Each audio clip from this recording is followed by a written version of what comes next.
Welcome to Lost Relation Chronicles. At one point, comfortable was the perfect way to describe my life. There were no issues, no worries, no stress, just a deep sense of contentment that wrapped around me like a warm blanket. My life wasn't dull, far from it. As I neared 50, I eagerly anticipated the day I could retire and fully unwind without a single concern. But then, reality struck, and I realized that even during the best of times, you must navigate life with your eyes wide open. When Kathy and I celebrated our first anniversary at 23, we were still immersed in the honeymoon phase. Our sex life was thrilling and so frequent that I often wondered how we even found time for work. Fridays became our ritual. We'd stock up on food and drinks, creating a cozy, self-contained retreat in our apartment. Our playground was a king-size waterbed, where we spent countless hours, day and night, rarely getting much sleep. And let's just say, our neighbors probably knew us a little too well. Kathy was very vocal about her pleasure. Life wasn't just good, it was extraordinary.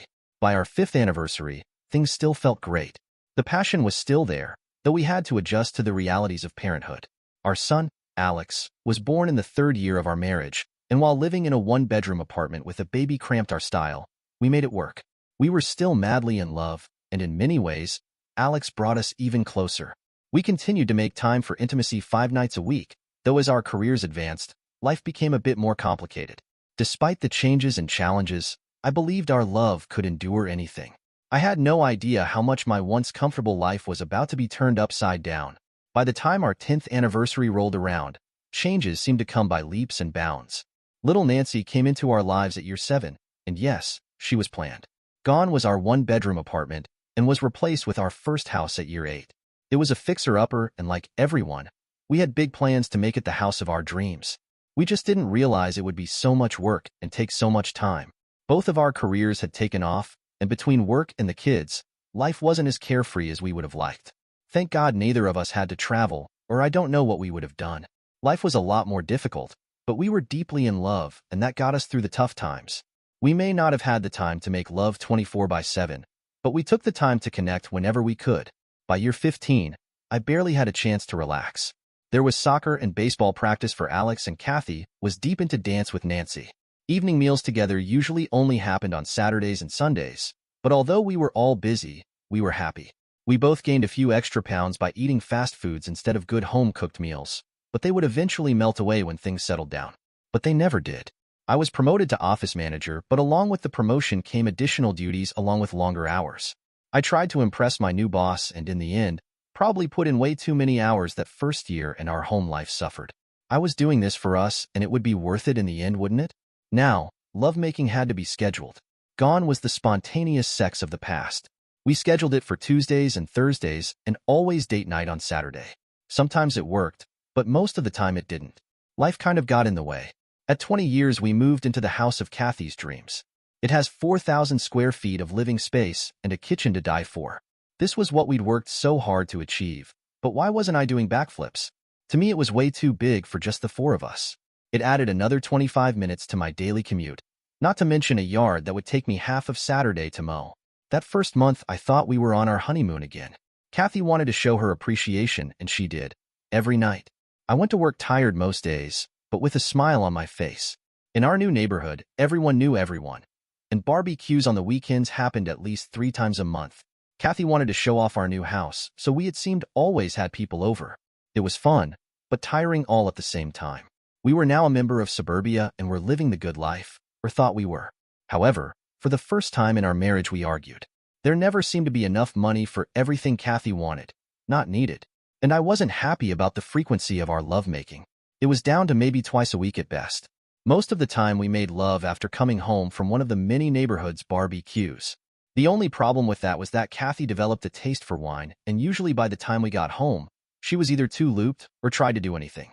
"I'll make it up to you tomorrow" got old real fast, especially when tomorrow never came, thus the arguments. But we were still hopelessly in love, or so I thought. At 25 years, I mellowed out. I decided to let the small things go and not stress about them any longer, and believe it or not, it worked out pretty damn well. I let her run around like a chicken with her head cut off, and just sat back and enjoyed life. I was now an upper-middle manager, and found it a lot easier to supervise the work being done than actually doing it. My hours stabilized, and so went my stress. My boss was grooming me for a senior position, and per him it was mine unless I really screwed up. No chance of that. With Tim in his last year of college and Nancy headed for her first year, we were pretty much empty nesters. I'd put away enough over the years for their education so my income never changed and maybe went up a bit. Kathy was still trying to keep up with the neighbors, but I'd given up years ago. When everyone booked a cruise the following summer, for the first time I said no. I'm not going. I see these people almost every week here at home. Why would I want to travel 1,500 miles just to see them on a Carnival ship? Kathy wasn't happy and we had words. Fine, if you want to go, but I'm not. She worked on me for weeks, but I never wavered. Kathy thought about going herself, but in the end didn't. Something about being a fifth wheel. She wasn't happy and let me know in no uncertain terms. When we hadn't made love in almost 3 weeks, I finally said something. If you're trying to punish me, it won't work. And if you no longer want me as a bed partner, just let me know. I'm only 47 and don't plan on living in a celibate marriage. So, my dear, you have a choice.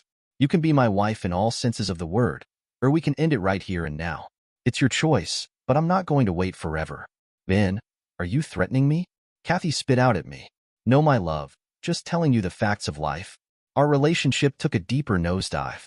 It was 2 weeks later that I took it to the next level. We were supposed to go to another damn barbecue and I'd had enough. I showered, put on a good suit, and was just lacing up my dress shoes when Kathy walked in. I think you're a little overdressed for Greg's barbecue tonight, she said, looking suspiciously at me. Not going. What do you mean you're not going? I don't think I stuttered. Tonight, I'm going out to a good restaurant, and afterwards headed to the new jazz club over on 4th Ave downtown. Well, what am I supposed to do? Kathy, you have 2 choices. You can take a quick shower and join me, or not. Your choice. Okay, I guess I should have said something earlier, but I was making a point. I could have a life outside of our marriage and group of friends. You're bluffing. I drove away in my 3-year-old Lexus. I had a fantastic time. I saw a friend from work and his wife at the restaurant, and they asked me to join them. When they asked to where Kathy was, I just said she had a previous commitment and that I needed a good meal out. We had a great time, and I even picked up the tab. The jazz club was packed, but luckily, I found a seat at the bar. I sipped on Bailey's and enjoyed the music. When 2 younger women hit on me, I was flattered, but knew that they were cruising for someone to buy them drinks. I'm not stupid, and what 40-year-old guy wouldn't want a young hot woman to spend some time with him, especially after seeing one of Kathy's friends 2 tables away? I thought about dancing with her, but decided not to push my luck. I knew my bride would know everything by the time I got home tonight anyway. Okay, I thought about getting a room and not coming in until mid-morning on Sunday, but like I said, I'm not stupid. 1:15 I walked into a wild woman in our kitchen. Where in the hell have you been, and with whom? My bride wasn't at all happy. I told her everything and didn't even soft soap anything. Now if you'll excuse me, I'm tired and need to take a shower before bed. I was smiling. Why the hell do you need a shower? So help me God, if you've cheated on me, I'll have your butt. I'm shocked that you'd think I'd sleep with someone else. I just need to get the smoke smell of the club off me. And as far as my butt, it's been there for weeks and you haven't bothered to take advantage of it, but soon it won't matter. What's that supposed to mean? You're a smart girl. You figure it out. I left her in the kitchen and went upstairs to our bedroom. Kathy said nothing the rest of the night. I gave her a good night kiss and then rolled over and went asleep. I thought I'd made my point. I had, but it didn't have the effect I'd wanted. It was Thursday and our firm's largest customer was in town for a meeting. I'd planned on taking he and his wife out to dinner, and Kathy had known for a week about it. I'm not going tonight, Kathy announced when I walked through the garage door into the kitchen. She had this stupid smirk on her face, like saying, 2 people can play this game. I was pissed but wasn't going to play into her game. I took out my cell phone. Maria, this has been. I know it's a little late notice, but would you like to go to dinner with me and the Browns tonight? There was a pause as Kathy's face dropped. Wonderful. Text me your address, and I'll be there in less than 20 minutes. Make sure to wear your dancing shoes. I hung up. So as you were saying? Kathy stormed up the stair to our bedroom. Again, I had a wonderful night. Maria was the customer service manager, good-looking, single, and Kathy knew all that. After dinner, Maria and I must have danced to 10 songs. I made damn sure Ken and Brenda had a good time and told them we'd have to do this again the next time they came to town. I haven't had this much fun in ages, Maria said, as we said our goodnights to the Browns. Too bad your wife couldn't make it, but if you ever need another fill-in, just give me a call. It was a work night, so I made sure Maria was home halfway early. I gave her a hug at her door. Like before, Kathy was waiting up for me. Have fun? She asked, but not in a sarcastic tone this time. Yeah, had a pretty good time. You would have enjoyed it, Maria sure seemed to. Her eyes narrowed. Well, I'd love to chit-chat, but I've got an early morning meeting tomorrow. I turned and walked towards the stair. You coming? I asked, looking over my shoulder. She didn't. I apologized over breakfast. I'm sorry about last night, and it was uncalled for me to invite Maria. Let's bury the hatchet and get back to where we were. Okay. We kissed, hugged, and I took her out to dinner that night. We made love when we got home, and I made sure she was 100% satisfied before I finally let her breath. We slept in each other's arms that night. I had my wife back. Life was good again for a long while. Then it wasn't. When she added a ting of red to her hair color, I noticed but said nothing. When I noticed that her portions at dinner were smaller and looked to be losing weight, all I did was hug her tighter and tell her how much I loved her. I started again giving her foot rubs at night, and at least maybe twice a month I'd bring out the massage oil and give her body a twice over. We always made tender love after that. There were no telltale girls' nights out. She didn't have after-hours business meetings, but I could feel that she was pulling away from me. The kisses weren't as intense, and even when we made love, I felt she was somewhere else. Dinner wasn't totally quiet, but was subdued. I'd barbecued steaks on the grill, and Kathy had made a salad and crescent rolls. I opened a bottle of wine, and all in all it was a lovely meal. The gap had grown larger. Cleaning up the grill, I went over the last couple of months and tried to figure out what more I could be doing, and then realized it wasn't me. I showered, got my clothes ready for work, checked our email, and then went back upstairs. Kathy was reading a book in bed. I did my nighttime routine, slipped under the covers, and set something in motion that could likely end our marriage. Do you love him? I didn't look at her, but she never looked up from her book. I grabbed my 2 pillows. I'll sleep in the Tim's room. I walked out and felt her eyes on my back, but she didn't stop me. I didn't sleep a wink. Hell, I didn't even try. I just kept asking myself how we'd let it get to this point. By 4:30 I was in the shower, and by 5:30 I was out the door on my way to who knows where. I had breakfast at Denny's and was at my desk by 7:30. I got nothing done all day long. Every hour I would check my phone for a text. There were none. I left work about 5:30 and hit Moe's, a local hangout about a mile from where I worked. I saw more than a few friends there, and I went through the motions of having a good time, but my brain was somewhere else. I felt my phone vibrate in my pocket. Are you coming home tonight? I just looked at the message. Not sure, was my quick reply. I never got another one. I walked in about 2 o'clock in the morning, dead cold sober and not in the greatest of moods. I'd been driving around for the last 2 hours, thinking about my life, marriage, and I didn't like either right now. If she wanted to leave, then she could leave. If I wasn't good enough for her any longer, I didn't even want her to stay. But what I really wanted to know was if she'd slept with him. That question gnawed on my very being. I went to Tim's old room, undressed, and sat on the bed. I was confused at what to do next, but my anger was coming to the surface again. Why? The word kept bouncing off the walls of my brain. I needed an answer.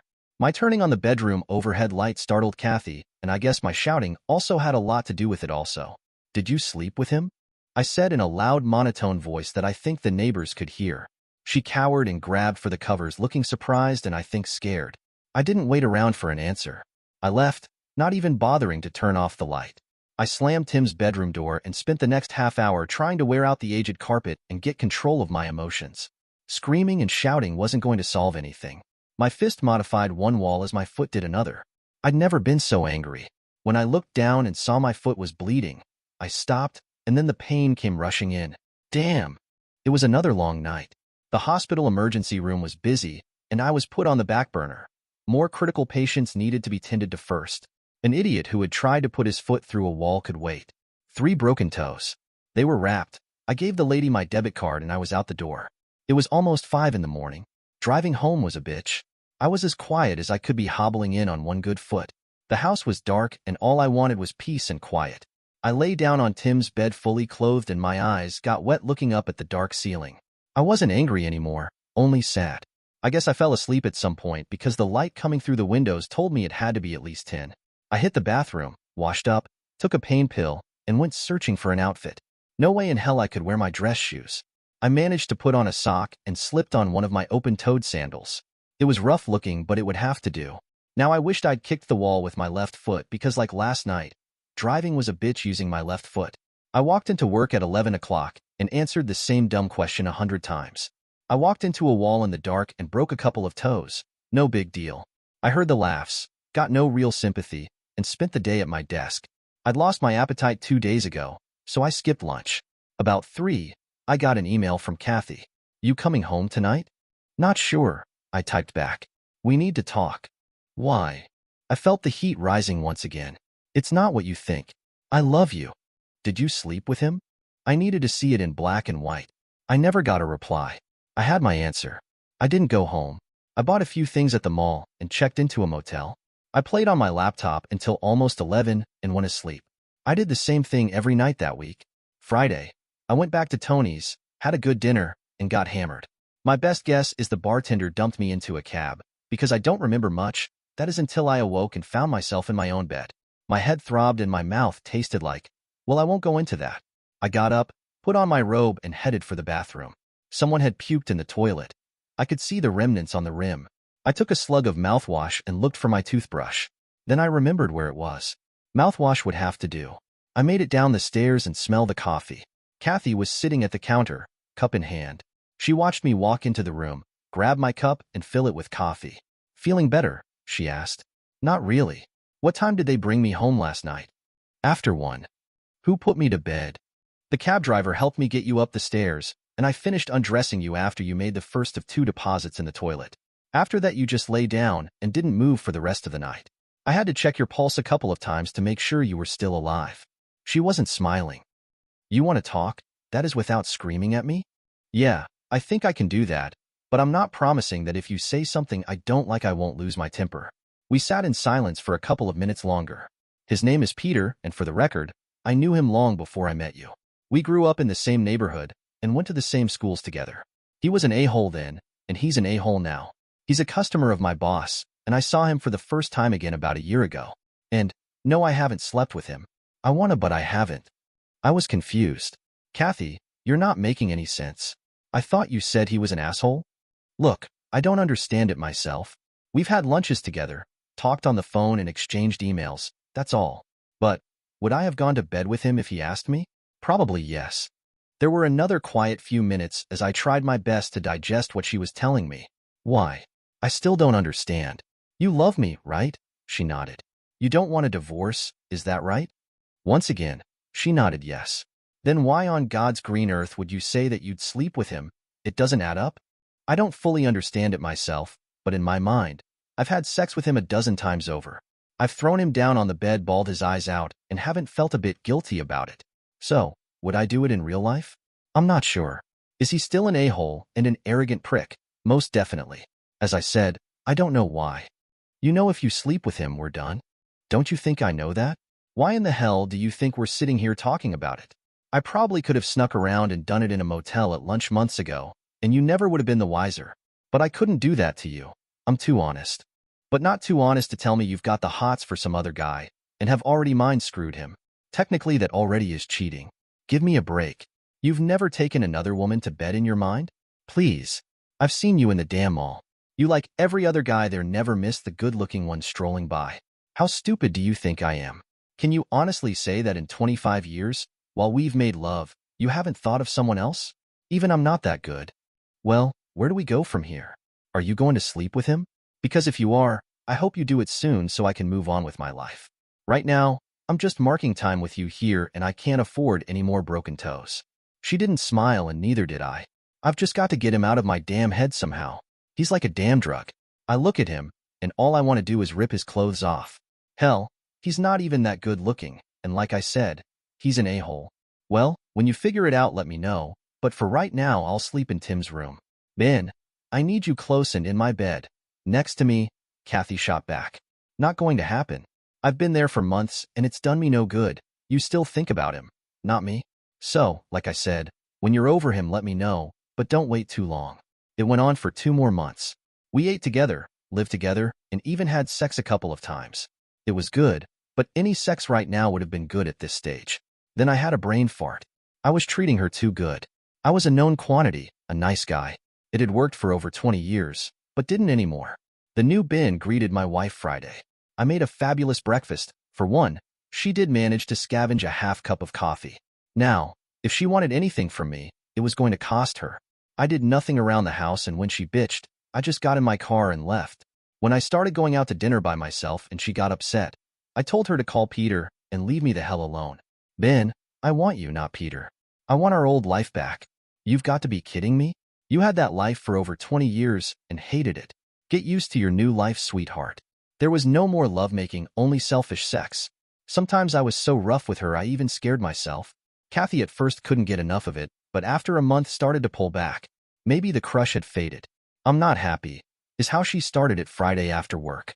I was in the process of changing to go out with a few buddies while she talked. I thought you wanted a new life with what's his name, yeah, Peter. How's he doing anyway? I asked. Don't know, haven't seen him in a couple of months. That was something new. Well, I'm sure you'll find someone else. You're a good-looking, and from what I can remember, used to be pretty decent in bed. Had to get in that last dig. I don't want anyone new. I want you. You had me, but didn't want the old Ben if memory serves me right. So now, I don't care anymore. You do what you want, and I'll do the same. This wasn't how she wanted the conversation to go. Can you stay home tonight? We can talk and see if we can come up with some type compromise. Please. I don't know. We've been planning this night for weeks, and it would be kind of rude for me to back out at the last minute and all. Hell, in actuality, it was just the four of us guys getting together for a couple of brews and a lot of bullshit. Please. I'm afraid if this goes on too much longer, we won't have a marriage any longer, and that would be a real travesty. I really do love you. Well, if you put it that way, maybe I could pass on tonight, but only if you cook a good dinner. Her eyes light up. Just give me an hour or so. Tonight was going to be interesting. Peter may not have been a true bad boy, but his arrogant, self-assured attitude had an effect on his wife. Was she a latent submissive? I doubted that fact but couldn't deny that he turned her on. What she hadn't foreseen was that she would really miss the good old boy Ben, and rather quickly. I didn't let the adage that the grass is greener across the street remain as such. I didn't play her game. I took away the once comfortable life she once had and replaced it with I thought what she was looking for. She didn't like her new reality. Ben, can we go back to what we once had? Kathy, like I said before, you weren't satisfied with our old life. I don't know what you were looking for, and at this point I really don't care. Don't you still love me? I could see in her eyes Kathy was pleading at this point. I guess I still do, but your attitude that you didn't know if you could remain faithful to me hurt me a lot. Ben, I didn't do anything. She stopped. Okay, I did do things that I shouldn't have, and I regret every one of them now. It didn't take long after our last discussion to realize what an idiot Peter was, and that he couldn't care less about me. That is unless I decided to go to bed with him, which I didn't. I let that statement hang in the air. And so, you want what now? You, without the attitude. I want my loving husband back, the one that pampered me and made me feel secure in his arms. And how about if that man is gone and permanently replaced with the new Ben? Well then, you can't imagine how sorry I'll be for wrecking a great marriage over something that probably never would have happened anyway. We took a break and had dinner. I needed to think. Her foreplay began at dinner, and Kathy took it up a notch while we cleaned up afterwards. No words were spoken. We'd done a lot of that before and got us nowhere. A bump, a touch, a smile. She was pulling out all the stops. When she handed me an after-dinner drink, I took it, smiled, and gave her a peck on the lips. The warm liquid lit a fire in me as I watched her sip on her drink and tongue the rim of her glass. Would there be sex tonight, or would it be lovemaking? I wanted the later. Hell, we didn't last 5 minutes. With our half-finished drinks left on the counter, I dragged her to bed. She was wide-eyed when I literally ripped her clothes off and pushed her back on the bed. Looking maybe a little fearful, I could see the resolve leave her face. It wasn't going to be lovemaking, but the same raw sex she'd had to accept over the last month. I think I saw a tear. When I stripped and lay down on the bed next to her, she didn't move. I think she was just waiting for the onslaught. But that didn't happen. It started off slow and hesitantly, but we rebonded that night and made tender and gentle love. It went on for hours and for the first time in a long, while we fell asleep in each other's arms. Did that one night solve all our problems? Not by a long shot. We had issues that needed to be addressed, and over the next 2 months, we had more than a few difficult discussions. I wasn't going to let it drop. She'd started something that needed to be finally buried. I wasn't going to have to deal with it again in the future. Kathy still doesn't exactly understand how or why it happened, but she knows now that if it ever does again, we're done. I'm not going through it again. Does she still lust after other guys? I don't think so, but when we walk around in the mall, and I see dynamite-looking girl, I give her hand a little squeeze and smile. We both know what it means and are secure in the fact that we'll be together always, because that's what people who are in love do. Dear listeners, please share your thoughts in the comments section below and don't forget to like, share, and subscribe.